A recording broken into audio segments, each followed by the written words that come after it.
In the year 1337, a conflict erupted between the Kingdom of England and the Kingdom of France that would span more than a century, shaping the future of both nations and redefining the nature of warfare itself. The Hundred Years' War was not a single, continuous battle but rather a series of conflicts, shifting alliances, and prolonged struggles for dominance. It began as a dispute over the French throne, but it soon became a war for national identity, military supremacy, and control over vast territories. Kings would rise and fall, heroes would emerge, and blood would be spilled on an unprecedented scale. At the heart of the war was a dynastic crisis. When the French King Charles IV died in 1328 without a male heir, the throne was left vacant. According to French tradition, women could not inherit the crown, nor could their sons. This posed a major problem, as the closest male relative to Charles IV was Edward III of England, whose mother was Charles's sister. However, the French nobility rejected Edward's claim, fearing English rule over France. Instead, they crowned Philip VI, a cousin from the French House of Valois. Edward III, insulted and unwilling to let his claim slip away, declared war in 1337, igniting a conflict that would define Europe for generations. The early years of the war were dominated by English victories, largely due to superior tactics and weaponry. The English longbow, wielded by skilled archers, proved devastating against French cavalry, shifting the balance of power on the battlefield. At the Battle of Crécy in 1346, Edward III's army decisively crushed the French forces, demonstrating the effectiveness of disciplined archers against heavily armored knights. This battle marked the beginning of a new era in warfare, where ranged weapons and strategy would outweigh brute force. In 1356, the English achieved another major victory at the Battle of Poitiers.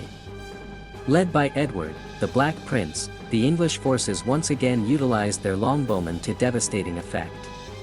The French king, John II, was captured, throwing France into chaos.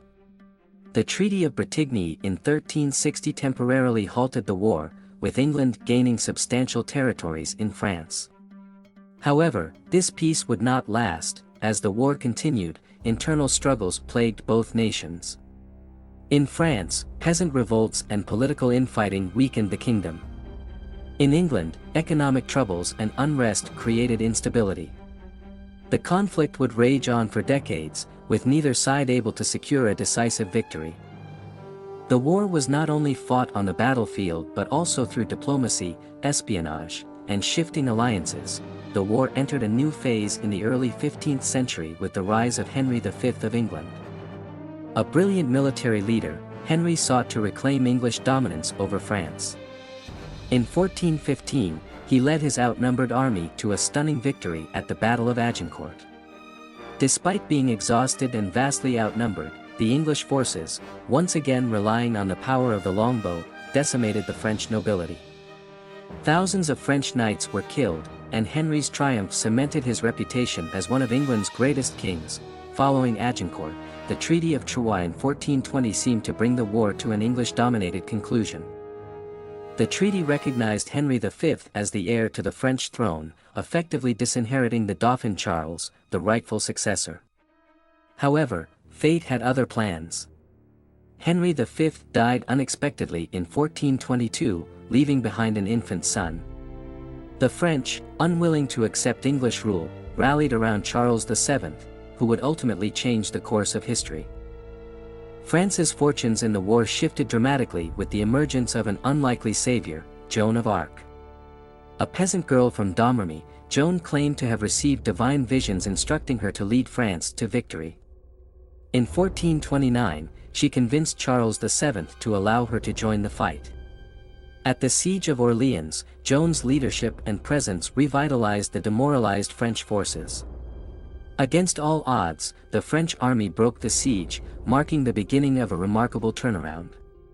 Joan's victories continued, culminating in Charles VII's coronation in Reims, a symbolic and strategic moment that legitimized his rule. However, Joan's rise was met with fierce opposition.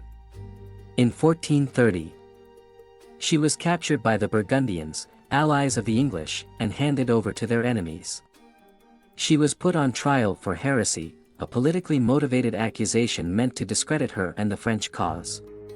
In 1431, Joan was burned at the stake, but her martyrdom only strengthened the resolve of the French people. Decades later, she would be canonized as a saint, forever remembered as a symbol of courage and faith. The latter years of the war saw France gradually reclaiming lost territory. Charles VII, once dismissed as weak and ineffective, proved to be a capable ruler. He reformed the French military, creating a more organized and disciplined army. With the use of artillery, a revolutionary development in warfare, the French began systematically driving the English out of their lands. The tide had turned, and the English, exhausted by internal conflicts and dwindling resources, could not maintain their hold on France. In 1453, the war reached its final chapter with the Battle of Castillon.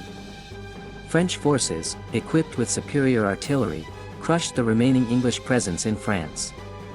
The once mighty English claims to the French throne were shattered. After 116 years of conflict, the Hundred Years' War had come to an end. England retained only the port of Calais, marking the conclusion of their ambitions in France. The war had far-reaching consequences.